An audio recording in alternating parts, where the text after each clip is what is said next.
کیا آپ بھی اپنی زندگی میں پریشانی ٹینشن کے ہونے کے باوجود پرسکون مائنڈ کے ساتھ زندگی گزارنا چاہتے ہیں؟ تو یہ ویڈیو آپ کے لیے ہے۔ سب سے پہلی چیز میں اس میں 4 چیزیں بتاؤں گی۔ سب سے پہلی چیز ہے نماز۔ آپ نماز ادا کریں۔ نماز ہمارے روح کے سکون کے لیے، جس طرح ہم کھانا بناتے ہیں نا، کھانا ہمارے جسم کے لیے ضروری ہوتا ہے، اسی طرح نماز ہماری روح کے لیے ضروری ہے۔ آپ نماز ادا کریں۔ آپ نے اپنی دنیا اور آخرت دونوں کو بنانا ہے، تو اس کے لیے سب سے مین امپورٹنٹ چیز ہے کہ اپنی زبان کو، آپ کچن میں کھڑی ہیں، آپ درود شریف پڑھتی رہیں، آپ لانڈری کر رہی ہیں، آپ کوئی اور تسبیح ذکر اذکار کرتی رہیں۔ قرآن پاک سے بہت گھر میں برکت آتی ہے، شیطان دور ہو جاتا ہے، جھگڑے دور ہو جاتے ہیں۔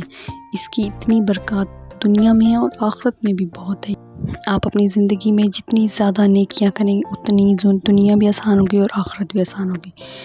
آپ چھوڑ دیں اس چیز کو کہ کوئی کیا کہہ رہا ہے، کوئی کیا نہیں کہہ رہا ہے، اس چیز کو چھوڑ دیں۔ اپنے لیے اور اپنے اعمال پر فوکس کریں، جو آپ کو دنیا میں بھی آسانی دے گا اور آخرت میں بھی، اور اللہ پر یقین کریں۔ سب سے لاسٹ، حقوق اللہ تو ہم ادا کرتے ہیں، لیکن حقوق العباد بھول جاتے ہیں۔ کبھی کبھی ہمارے الفاظ ایسے نکل جاتے ہیں لوگوں کے ساتھ کہ وہ یاد رکھتے ہیں اور اپنے دل پر لے لیتے ہیں، اور دل دکھ جاتا ہے ہر انسان کا۔ تو ایسے الفاظ یوز کریں جو آپ کو خود بھی کہہ کر شرمندگی فیل نہ ہو۔ اگر آپ کو کسی کی بات نہیں پسند آئی تو ان سے نرم لہجے میں بات کریں۔ دیکھیں، بہت ضروری ہے انسان کو یہ سمجھنا کہ میں اپنے الفاظ کیا ادا کر رہا ہوں، اس لیے بولنے سے پہلے سوچا کریں کہ میں نے کیا کہنا ہے، کیا نہیں کہنا۔ اب اگر آپ کے ساتھ کوئی روڈ ہو رہا ہے تو اس کے بعد آپ اگر اس سے نرمی سے بات کریں تو اس کے دل میں ایک نرمی جاگ جائے گی، انسان ہے وہ بھی۔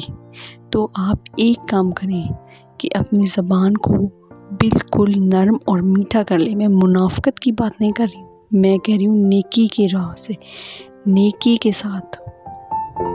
یہ 4 عادتیں اپنے اندر ڈیولپ کریں، اور 1 ہفتے میں آپ کو گارنٹی دیتی ہوں کہ آپ کے اندر وہ تبدیلی آئے گی کہ دنیا دیکھتی رہ جائے گی۔ انشاءاللہ اس چینل پر ان نیئر فیوچر بہت ہی انفارمیٹیو ویڈیو شیئر کی جائے گی۔ چینل کو سبسکرائب کر لیں تاکہ آپ کو ویڈیو کے نوٹیفیکیشن ملتے رہیں۔ تب تک کے لیے اللہ حافظ۔